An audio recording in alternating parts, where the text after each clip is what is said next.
On the morning of June 5th, 1967, the sun rose over Cairo with the promise of war.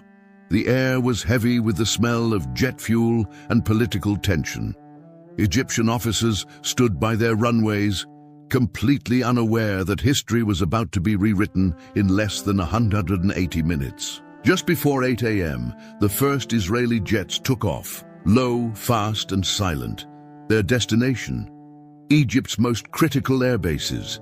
Their mission, simple yet audacious: eliminate Egypt's air force while it was still on the ground. This wasn't just another mission. This was the start of Operation Focus, an Israeli airstrike so precise, so well coordinated, and so devastating that within just a few hours, the balance of power in the Middle East would be turned upside down. But how did Israel pull off one of the most effective preemptive strikes in modern military history? Let's rewind a bit. Won the war nobody wanted, but everyone knew was coming. It didn't happen overnight. Tensions in the Middle East had been boiling for years. By early 1967, the situation was a powder keg. Egypt's president, Gamal Abdel Nasser, had closed the Straits of Tiran to Israeli shipping, an act considered a declaration of war by Israel. Egyptian troops massed in the Sinai. Syria and Jordan were making threats. Arab countries began forming alliances, promising the destruction of the Jewish state. In Israel, people were digging graves in city parks, preparing for the worst. The world watched. Some begged for diplomacy, but the Israeli generals knew one thing: if war came, Israel couldn't afford to wait for the first punch. They had to strike first, and strike hard. 2. What made Operation Focus so different? The plan wasn't just about hitting enemy planes.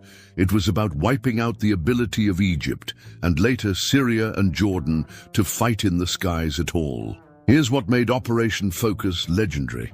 Surprise! Israel caught Egypt with its planes parked in neat rows, wingtip to wingtip, perfect for takeoff, but also perfect targets. Altitude and silence.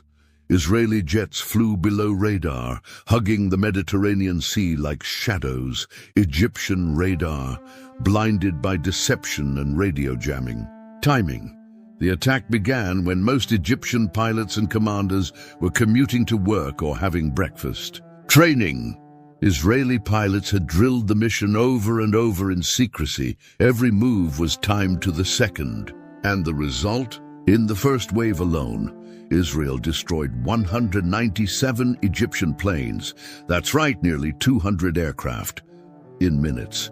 By the end of the day, Israel had taken out over 450 Arab planes, including those from Jordan and Syria, all while losing only 19 of its own. 3. The silent hour that changed everything. Here's a detail that sounds like something out of a movie. When those first Israeli jets lifted off the runways, they didn't say a word. No chatter, no radio confirmation, radio silence. The first pilot to speak did so only after bombing his first target. He simply said, "The eggs are in the basket." It was code, and that code meant everything was going according to plan. Boom, one runway gone. Boom, another hangar hit. Fighter jets exploded before their engines even warmed up. In those quiet first minutes, a decades-old military truth played out. Whoever controls the skies controls the war. Or fake flights, phantom shadows. But how did Israeli jets get so close, so unnoticed? Here's the trick. For days leading up to June 5th, Israeli jets would simulate training flights and then turn back before reaching Egyptian airspace.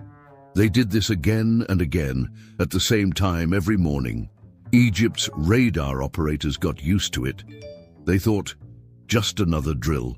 So when the real attack began, same flight path, same hour, the Egyptians didn't even bother scrambling fighters. By the time they realized what was happening, the damage was already done. 5. The ground wasn't safe either. Here's the other side of the story people often forget. Operation Focus wasn't just about blowing up planes. It was about making sure they couldn't fly again. That's why the very first targets weren't even planes. They were runways. The Israeli Air Force dropped specialized munitions designed not just to blast holes in the runways, but to crater them.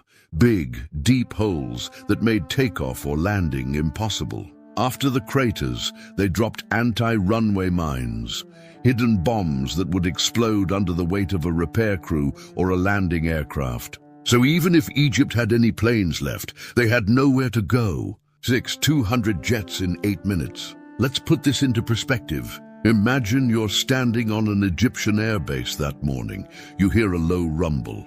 You look up, and then it begins. Jets, faster than the speed of sound, come screaming in. Bombs explode around you. Fireballs rise, metal twists. Bodies fly. The control tower goes dark. 8 minutes, that's all it took. Then silence again, until the next wave came.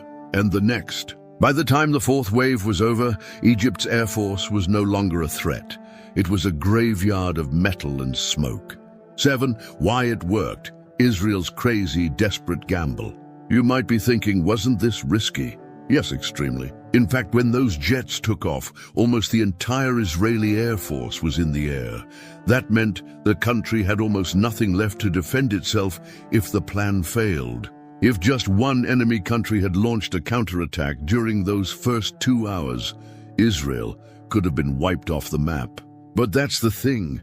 Operation Focus was all or nothing. It worked because of discipline, timing, and a healthy dose of desperation. The Israelis knew they couldn't survive a war on 3 fronts, so they bet everything on getting air superiority fast. 8. The technology that made it possible. Now let's talk gear. Israeli pilots flew French-built Dassault Mirage the-3s and Super Mystère fighter jets, high speed, maneuverable, and deadly when used right. But what really made the difference wasn't the hardware. It was the training. Israeli pilots trained like their lives depended on it. Because they did. They rehearsed every attack, memorized terrain, and studied airbase layouts like exam students studying for finals. Their cockpits may have looked basic compared to US or Soviet jets, but they were flown by men who knew exactly where to hit and how fast to get out. 9. No mercy, no delay. One thing to understand about Operation Focus, it wasn't designed to weaken the enemy. It was designed to cripple them completely. That meant hitting not just runways and hangars, but also fuel tanks, radars, communication lines, and even parking areas where planes were being refueled. It was a brutal form of efficiency. In war, the first hour often decides the outcome, and in this case, Israel didn't waste a single second. 10. The aftershock, a humiliated Arab world. By noon on June 5, 1967, Egypt had lost most of its air power. Syria and Jordan suffered similar fates shortly after. The Arab air forces were no longer capable of fighting. Nasser was in shock. Arab radio stations tried to lie, claiming Egyptian jets were bombing Tel Aviv. But soon, the truth was undeniable. The air was lost, and the ground war, already tilting in Israel's favor. It wasn't just a military loss, it was a psychological collapse. Arab leaders who had bragged about pushing Israel into the sea were now scrambling for explanations. Operation Focus didn't just destroy aircraft, it shattered confidence, morale, and momentum. 11. After the skies went silent, the ground war begins. By the end of June 5th, the Arab skies were silent, almost eerily so. For the Israeli Defense Forces IDF, this was the signal they had been waiting for. With air superiority secured, Israeli tanks and infantry surged forward. No longer worried about enemy airstrikes, the ground troops moved swiftly into the Sinai Peninsula, West Bank, and Golan Heights. Egyptian soldiers, disoriented and leaderless, often abandoned their posts. Trucks were left with engines running. Some units even tried to retreat, but found themselves under Israeli air assault again. It was complete disarray. But this wasn't just luck. The ground plan had been synchronized perfectly with the air offensive. Israeli tank divisions, led by commanders like General Ariel Sharon, executed flanking maneuvers and desert ambushes that trapped Egyptian forces in pockets of destruction. 12. Radio Cairo says they're winning, the war of lies. While Israeli jets were destroying enemy aircraft, Arab radio stations were broadcasting victory. Tel Aviv is burning. Israeli planes are falling like flies. Victory is near. But it was all fake. These weren't just lies. They were part of an old-school psychological tactic. Arab leaders wanted to boost morale and avoid panic. But instead, it backfired. When the truth came out just days later, it crushed morale even harder. Soldiers felt betrayed. Civilians were stunned. The shame was unbearable. This psychological collapse, fueled by propaganda, was one of the most overlooked effects of Operation Focus. It didn't just beat the enemy's military, it broke their spirit. 13. We're out of jets, the view from Syria and Jordan. Syria and Jordan didn't fare much better. After Egypt was hit, Israel turned its attention to Jordan's and Syria's airfields. Within hours, Jordan lost nearly its entire fleet of British-supplied Hawker hunters. Syria's MiGs and Sukhois were blown to pieces on the tarmac. By June 7th, just 2 days after the war began, Israel controlled the skies across the Middle East. It wasn't just air superiority, it was air dominance. And that changed everything. Without jets, Arab ground forces were exposed. Convoys were ambushed from the sky. Bases were hit with impunity. It was like fighting blindfolded while your enemy had night vision. 14. The real shock, how fast it all happened. The speed of Operation Focus and the 6-day war overall stunned the world. In just 6 days, Israel defeated 3 powerful Arab armies and gained control of the Sinai Peninsula from Egypt, the West Bank and East Jerusalem from Jordan, the Golan Heights from Syria. In just 6 days, Israel tripled its territory. Compare that to other wars. Vietnam dragged on for years. World War II lasted 6 years. Even the Gulf War took weeks of buildup. But Operation Focus wasn't about dragging things out. It was about blitzing the enemy before they even knew what hit them. 15. Secrets behind the speed. Israel's silent preparation. The real secret? Preparation. While Arab nations were issuing threats and staging parades, Israel was quietly training for war. Pilots flew mock missions daily. Engineers built airbase models for bombers to study. Commanders drilled troops in desert conditions. Intelligence units monitored enemy radio traffic constantly. Even more shocking, most of the Israeli Air Force pilots were in their 20s. Young men flying multi-million-dollar jets, executing one of the most complex military plans in history. This wasn't improvisation, it was a masterclass in military discipline and national urgency. 16. This was a matter of survival, not just strategy. Here's what makes Operation Focus different from many other military strikes. This wasn't about conquest, not for oil, not for glory. This was about survival. Israel was a tiny country, surrounded by enemies on all sides. The combined Arab militaries had twice as many troops, 3 times as many tanks, and 4 times as many aircraft. If Israel waited, it could have been overwhelmed. So Operation Focus wasn't just smart, it was necessary. That's why Israeli leaders greenlit a plan that risked everything, because the alternative could have been annihilation. 17. America watched and took notes. The United States wasn't involved directly, but it was watching closely.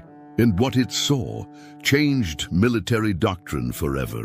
American generals were stunned by how a small country had used speed, deception, and precision to defeat much larger opponents. They studied Operation Focus in war colleges. Pilots were trained with Israeli-style bombing runs. Even the U.S. Air Force changed the way it approached preemptive strikes. Think about it. The 1981 Israeli strike on Iraq's Osirak nuclear reactor, modeled after Operation Focus. The 1991 Gulf War, shock and awe, built on the same blueprint. Operation Focus became the template for fast first-strike warfare. 18. Global reaction from applause to outrage. When the dust settled, the world had 2 reactions. Amazement at Israel's lightning-fast victory. Anger over how much land it now controlled. Israel's gains were massive, strategically and politically. Controlling Jerusalem, the West Bank, Sinai, and the Golan Heights gave Israel powerful bargaining chips. But it also lit a firestorm of international criticism. The United Nations called for withdrawal. Arab countries refused to recognize Israel. The seeds of future conflict were planted. In many ways, Operation Focus won the war, but it also set the stage for decades of complex geopolitics. 19. Never again. The Arab military rebuild. After the humiliation of 1967, Arab nations didn't stay silent. They launched a massive rebuilding effort, funded largely by oil money and backed by the Soviet Union. New planes, new tanks, new doctrines. By 1973, during the Yom Kippur War, Arab forces launched a surprise attack of their own, learning from the lessons of Operation Focus. But the shadow of 1967 still loomed large. Even in later conflicts, Arab commanders often feared Israeli jets would strike first again. The psychological scar of Operation Focus was deep and long-lasting. 20. The legacy. Why it still matters today. So why does this matter now, decades later? Because Operation Focus is still studied around the world. It remains a textbook example of preemptive warfare, tactical surprise, information warfare, military psychology, and most of all, how speed can be deadlier than size. It's not about having the biggest army. It's about using what you have, faster, smarter, and better. And that's the story of how a tiny country, outnumbered and surrounded, rewrote the rules of modern warfare in just one morning. So next time someone asks, how did Israel win the Six-Day War? Tell them it started with Operation Focus, a mission that wasn't just about bombs. It was about brains, it was about boldness, and it was about beating the clock before the enemy even saw it